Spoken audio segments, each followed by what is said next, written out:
Good afternoon, everyone. My name is Bree, and welcome to our Know Before You Go Live. I am a marketing communications specialist, and I've been at Kennesaw for about a year and a half, and so we have a lot of information that we're going to share with you today. I'm joined here with our two wonderful guests. Marty Richardson. And Paul Parker. Absolutely, and why don't you tell us a bit about your position, your title, how long you've been here? Sure. I am the Director of Curriculum Support and Graduation in the Office of the Registrar. I've been at Kennesaw State for 9 years, and our office is comprised of all graduation auditors. We have the course substitutions, and we work with curriculum support. Yes. And commencement. Everything to do with commencement. And yes, and I'm Paul Parker. I've been at Kennesaw State almost 12 and a half years. I've been the Assistant Vice President and University Registrar the last 4.5 years. Absolutely, perfect. Well, our goal here today is to tell you a bit more about commencement, the ins and out of everything you want to tell your guests, and for you to know as we come closer and closer to that special day. So let's go ahead and jump right into it. So Marty, can you tell me a bit about what the difference between commencement and graduation is? Sure. Commencement is just that. It is a ceremony. This is where we honor all of our students who are on track to complete degree requirements. Graduation is the process of awarding degrees. So there's a big difference between commencement and graduation. Thank you so much. And another question following up on that, what exactly is the process for graduates to participate in commencement, and when does that process kind of start? Well, for fall semester, they must petition to graduate. That portal closed. Then we upload to marching order. Marching order is the commencement RSVP portal, and students must RSVP to attend before, on your poster here, 11/8 at 11:59 p.m. It's also important to note that students who do not intend on participating in commencement, they should also go into marching order and indicate that they will not be attending. That will stop the emails and communications regarding commencement going to those folks. Perfect. And Paul, I'm going to pass it right over to you. Can you tell me a little bit more about what the process looks like for ticketing for commencement? Absolutely. Once the marching order RSVP portal closes, it closes on the 11th. Then on November 14th, everyone will get who's RSVP'd will receive an email from their KSU email account that gives them instructions on how to retrieve 4 tickets. And then on the 21st, they'll receive another email in regards to how to receive 2 additional tickets, how to purchase 2 additional tickets at $5 a piece. Absolutely, and those are first come, first serve. That is correct. Based on the RSVP number for the students at each of the ceremonies will be first come, first serve for those purchase of the additional 2 tickets. Awesome, thank you so much. So you guys heard it here first. If you want those additional tickets, go ahead, hop on as soon as possible, because once they're out, they're out. So you want to be on there, and again, it's first come, first serve basis. So now let's go ahead and jump right into everyone's favorite topic, regalia. So, Marty, what is the best idea of regalia? What is approved, what isn't approved, what can students wear, what can't students wear? Sure. Can we elaborate a little bit on that? Sure. The approved college regalia is what students need to wear. And you should not wear, if you show up at commencement and you have just a plain black gown, for example, you will not be allowed to participate. So it's crucial that you purchase the sanctioned regalia, regardless of whether you are a bachelor-seeking candidate, master's, EDS, or doctorate. Perfect. Thank you so much. And that can be purchased in the bookstore at this time. We do have ship to home, but I do believe that timeline has closed. Yes. Yeah. Sounds good. Well, thank you so much. Let's go ahead and dive right into our day of commencement activities. I know we have a lot of questions. I know it's going to be such an exciting time. So let's get some of those burning questions answered. So Paul, I'm going to throw this one right over to you. Where would graduates park when they arrive at commencement? We are asking that the graduates who are participating in commencement park at the central deck, because that will allow all those students who are getting there, getting in, checked in, good safe space to park, and then be able to walk over to the check-in. And then what that does is allow the east deck, which can be very busy, to be reserved more for the students' guests and those who are attending to be able to park there, and allows to equal out those 2 parking spaces. Perfect. Thank you. And again, if you have any questions about where to park, or if you're from the Marietta campus and you're not too sure about the Kennesaw campus, go ahead and head over to your KSU email, and there's a diagram listed on the next steps email, and you will be able to see a diagram of where you will park, and it'll show you directly your path to the east deck. Now we're going to pass it right back over to you, Paul. After parking, where should the guests go? The students will be able to park in the central deck and then walk over to the Student Rec Center. And from there, we're going to have set up beginning 2 hours prior to each commencement. So for a 10 a.m. ceremony, check-in will open at 8 a.m. And we're requesting all participants to be checked in and seated in the rec center no more than 30 minutes prior to. So it'll be opens at 8. We would like everybody seated by 9:30 in the rec center, because we'll walk over beginning about 5 till 10. And then for the 3 o'clock ceremonies, it will be open at 1, 2:30, everybody seated. We do a little presentation, and then we'll walk over about 10 till. Students who are walking in late may have to be sent over to the Convocation Center. But right now, we want everybody to go to the Student Rec Center. That is where you check in. We'll have signs guiding students to the rec center. Perfect. It sounds like it's going to be so much fun there in the rec center. I know you guys are so excited to see those presentations, and I know it's going to be so much of a blast. And Marty, is there anything you would like to add about after check-in, what it looks like for students? Well, I think it's important to note that students will be able to have professional photography, photos taken. We will have several backdrops there and photographers to move the line along pretty rapidly. So it's important to hang on to that grad pass card. Once you pick it up at check-in, it has a QR code that you'll need for photography. And then after photography, then proceed over to be seated for the rest of check-in. Yeah. Absolutely. I just want to add also that I know we've had a couple of questions come into our diploma resource account regarding rehearsals. And we do not have a rehearsal ahead of commencement. So it's important to get to check in on time. And so you're there to see the video and to watch an actual recorded ceremony as far as the processional is concerned, so you know what to do and how to do. Absolutely. I know everyone has the burning question, how do my parents or my guests know where I'm sitting? How is the seating assignments going to work? And I know my parents, when I graduated, they wanted to know exactly where I was sitting. So can you tell us a little bit about how the seating is arranged and how students can inform their guests on where they're sitting? Well, yes. And students will sit with their friends. I can tell you that we do divide the graduates by level.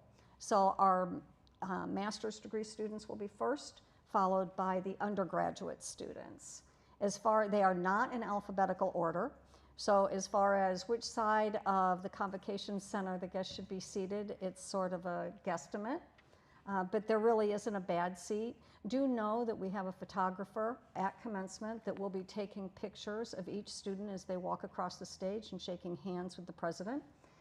So they don't need to be concerned about capturing that very special moment, but there really isn't a bad seat in the house.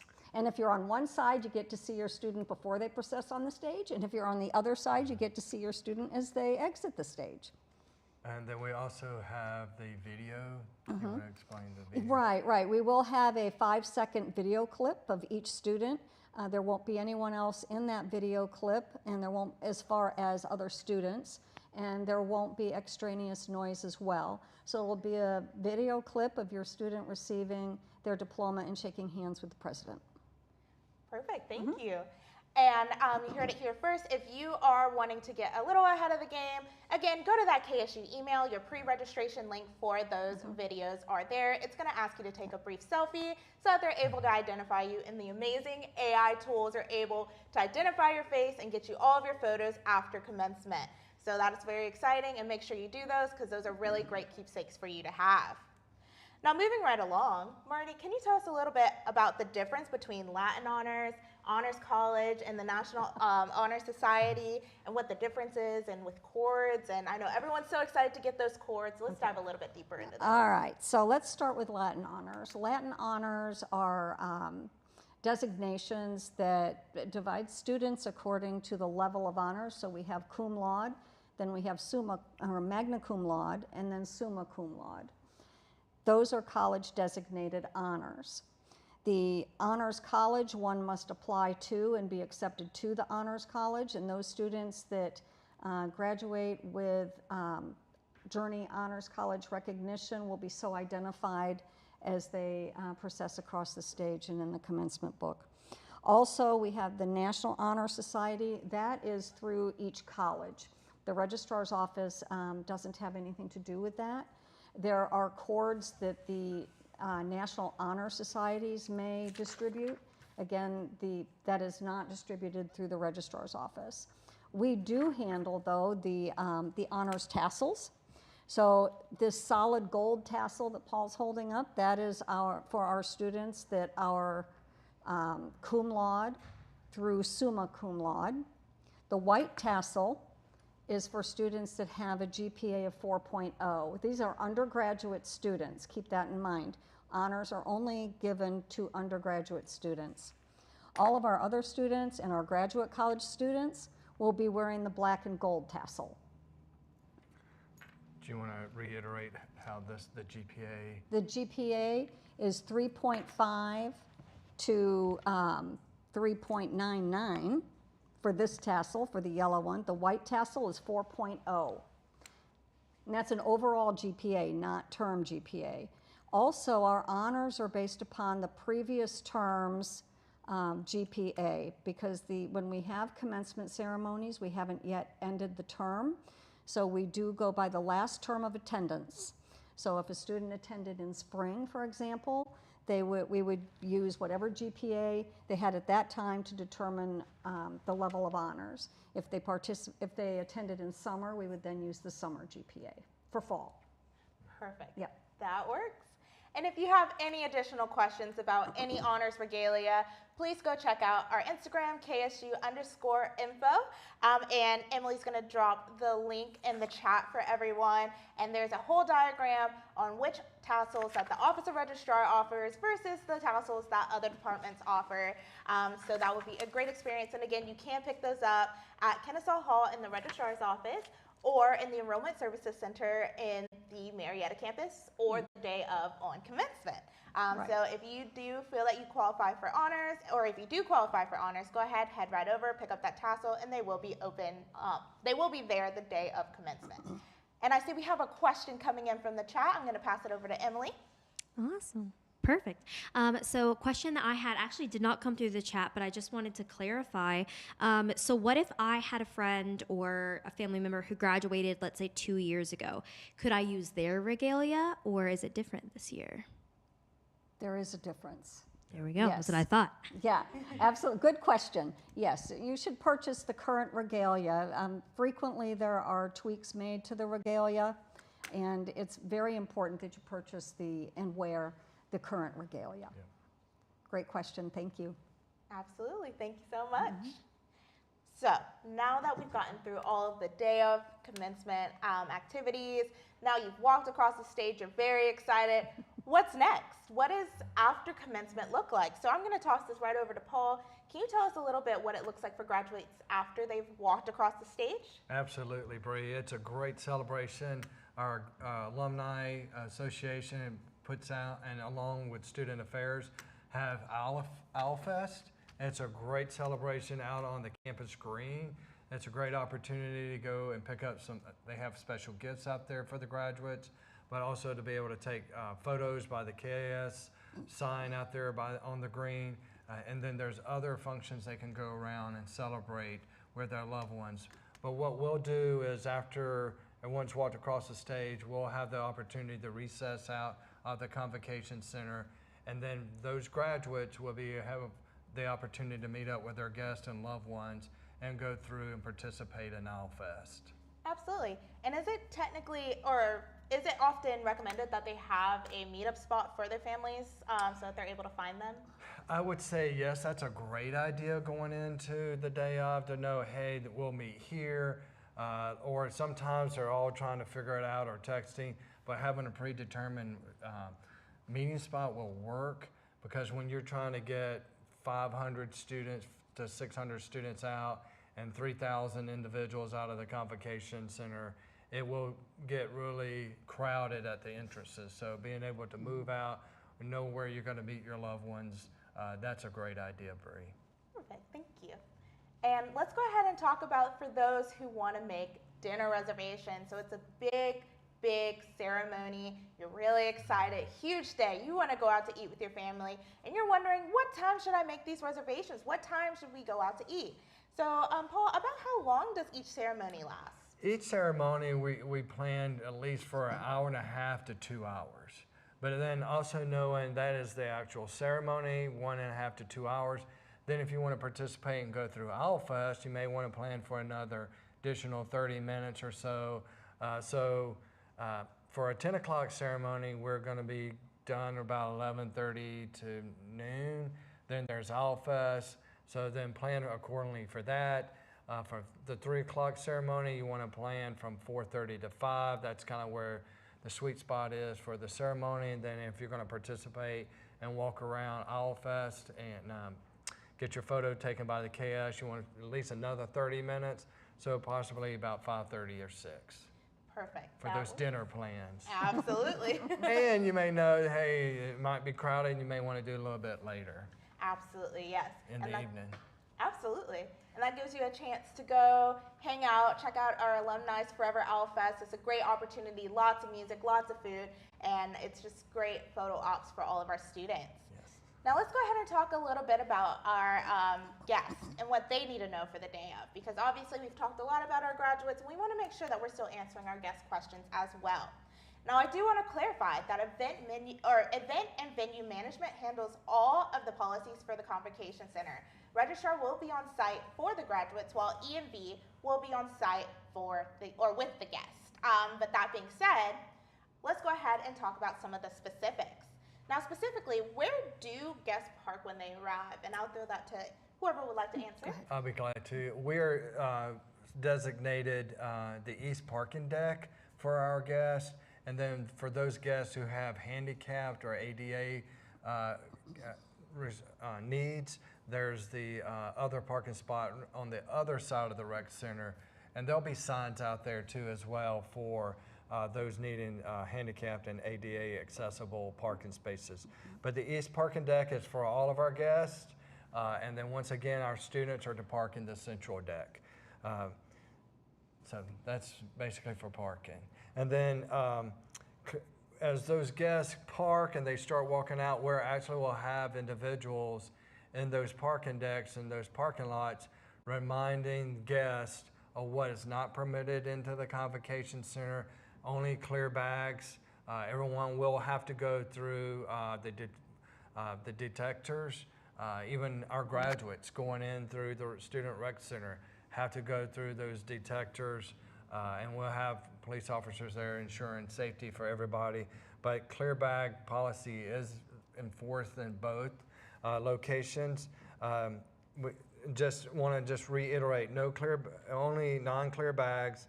There are no balloons, no tripods, no air horns or artificial noise makers, and no large signs and no large flags or poster that might distract other guests from seeing their loved ones walk across the stage. The website has a full extensive list. I can't name them all in regards to what's permitted and what's not permitted into the facility. The convocation doors open 30 minutes after the rec center does in regards to the students. So we in the rec center for the graduates are opening our doors 2 hours before the ceremony. The convocation center opens 1.5 hours prior to the ceremony. So for a 10 o'clock ceremony, the doors will open at 8:30 a.m. For the 3 p.m. Ceremonies, it will open at 1:30 p.m. Perfect, that works. And do children under the age of 3 need tickets? I know we all want to bring our little brothers, our little sisters. Can you go a little bit deeper into that poll? Yes, I sure can. If children under 3 and are going to sit in the lap of a parent or a loved one do not need a ticket. And we get lots of questions because I know the graduates are getting 4 and they have the opportunity to purchase two, so that's 6. So then they're kind of realizing, do I count little Johnny over here? He's 2.5. But as long as that parent's holding him, he does not need a ticket. Perfect. Sounds good. Yes. And last thing I wanted to talk about regarding our guests is once the guests are in the Convocation Center, where should they sit? Well, it's first come, first serve. It's open seating. So they'll have ushers who guiding them on both sides of the Convocation Center. So they'll be able to go and they can sit on the inside of the bowl or up top, depending on when they're seating. For ADA purposes, there's already reserved handicap spaces for those in wheelchairs or need accessible seating. They'll be kind of on the top, and they'll have seats next to them for their guests who need assisting them. But when they walk in, they should be able to ask for the ushers for assistance, and they'll receive that. I do think it's important to note that KSU does not provide wheelchairs. That is correct. So they must bring their own. Yeah, and that's both for the graduates and for their guests. Wonderful. Thank you so much. Yes. And I know that was a lot of information. Feel free to go again on our KSU Info Instagram. That's at KSU_info. And there you will find our Know Before You Go video. In that video, feel free to share it with your guests or your friends for lots more information on all prohibited items, what the day of will look like, parking, and things of that sort. So we like to keep it all together, easy peasy, cute and funny for you guys. So feel free to check out that video. And last thing, the most exciting thing, I know we all love all the amazing gifts. So can you tell us a little bit about gifts and concessions or what those look like the day of commencement? Absolutely. In the Convocation Center, as you walk in off to your left, it's a concession stand that will be selling normal concessions, drinks, and some snacks maybe. I don't know if they'll get into the hot dogs, but definitely drinks and some snacks there for the little ones will be there. Then as you go through the Convocation Center on those doors, right past the concession stand is the bookstore. They'll be selling bears. I think they sell flowers and other gifts possible that's available that individuals want to give to their graduates. Absolutely. And then there are some vendors on the outside selling flowers as well. So if you didn't get your flowers before coming to the day off for commencement, there'll be opportunities inside the rec center and outside. I mean, the Convocation Center inside and outside to purchase those. Perfect. Yes. Sounds great. Well, that was a lot of great information. I'm going to go ahead and open up the floor for questions. If you have any questions, go ahead and drop them there in our chat. Our wonderful Emily is behind the camera reading off those questions. So I'm going to go ahead. I think we have a few questions already queued up. I'm going to turn it over to Emily, and let's see what those questions are. Okay, so we've got one so far, and I will definitely see if there are any more coming in. But for graduates, you said that they go through metal detectors. Are they allowed to bring in bags, or how does that work with bringing in whatever they need to bring in? Yeah, so we prefer if they're bringing in bags because they're going to dress or change in the locker rooms, that it's clear bags. But yes, they'll be able to bring those bags in, but their bags are going to get checked. If there's someone's bringing in a backpack, the security is going to check that bag, and every student still got to go through the metal detectors, and any bags are going to be checked. Awesome. And Bree and I are both graduates from KSU, so I would recommend traveling light. Yes. And I wore a fanny pack underneath mine so that I didn't have to worry about it. And isn't there a pocket Yes. this year? Yes. Still? Oh, beautiful. The undergraduate regalia and the master's gown both have pockets for cell phones and keys. The other item, you're absolutely right. Dress light, only bring your needs. There are lockers in the rec center for those who have been in the rec center, so you can put some items in the locker and lock it. The other thing I would highly recommend is shoes. Make sure you wear comfortable shoes.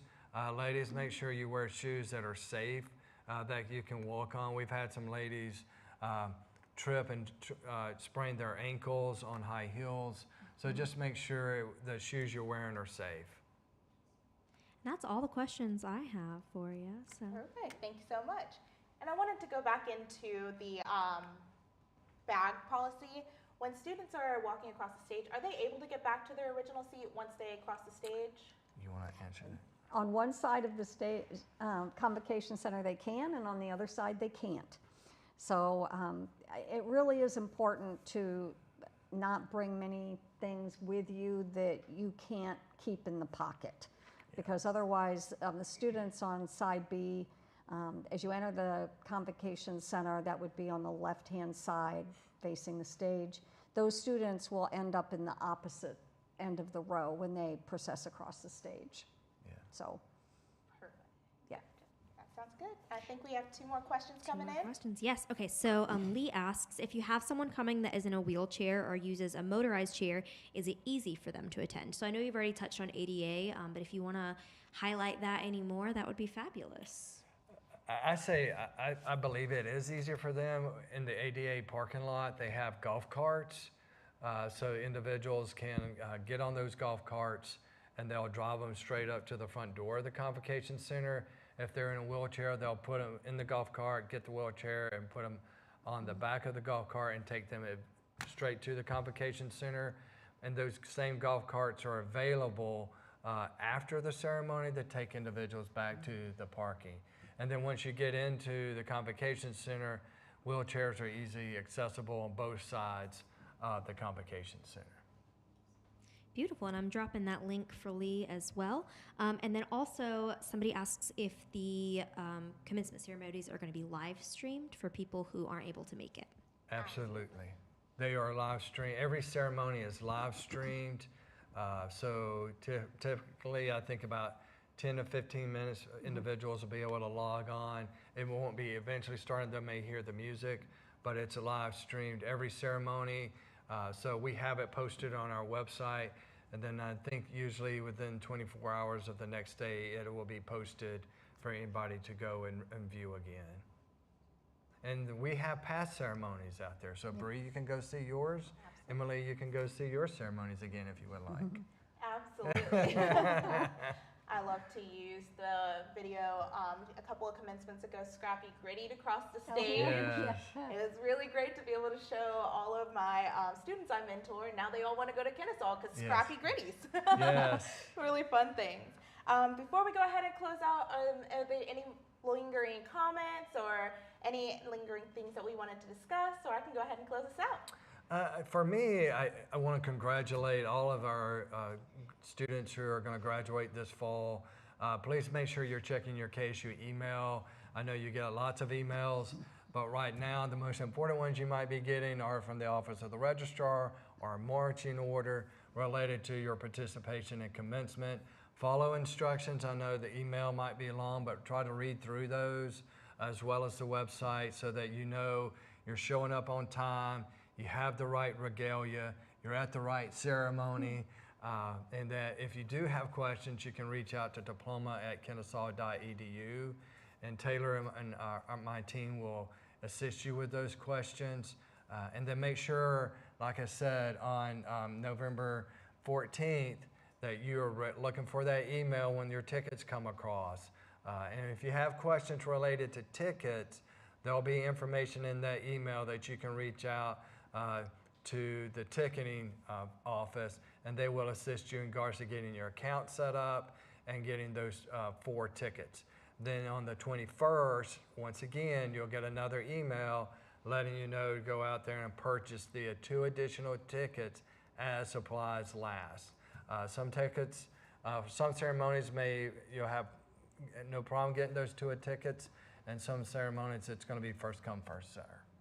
Marty? I was just going to say they are electronic tickets. Yes, they're all electronic, and they can be shared. There's instructions on the website. You may plan for grandma and grandpa to come, but all of a sudden they're not able to make it. You can still take those 2 tickets or additional tickets and share with other family or friends. And there's instructions on the website on how to do that. Absolutely. So make sure that you're monitoring our commencement website, and that is going to be kennesaw.edu/commencement, as well as when you go in your inbox on your KSU email, go ahead and type in the bright yellow circle emoji, and that will pull up all emails from the registrar's office. So it's a great opportunity if you missed a couple of those emails to find those really quickly in your inbox, and make sure that you stay informed, and just make sure you are up to date on those. But other than that, congratulations to all of our graduates. We can't wait to see you at the fall commencement, and guests as well, can't wait to see you. And again, each ceremony will be live streamed on our website at kennesaw.edu/commencement. So if we can't see you in person, we hope to see you online. Other than that, this has been the You Should Know Live, and we are so excited for you all, and have a wonderful day. Hooty hoo. Hooty hoo.